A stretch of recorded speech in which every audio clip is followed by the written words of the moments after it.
और जब कैंडल जलाई जाएगी तो ये कैंडल वाला हम क्यों जला रहे थे?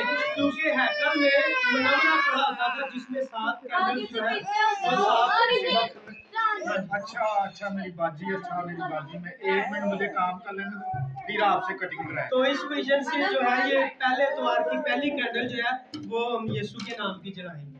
चलो जी भाई जी, जरा आगे थोड़ा हाथ बढ़ाओ सब। चलो जी भाई जी। यीशु आने वाला है, जोरदार तालियां। यीशु आने वाला है। सारे हाथ बढ़ाओ सब।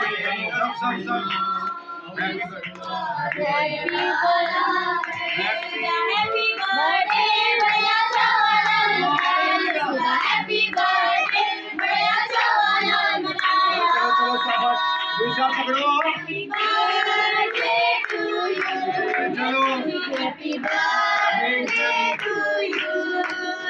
Happy birthday to you.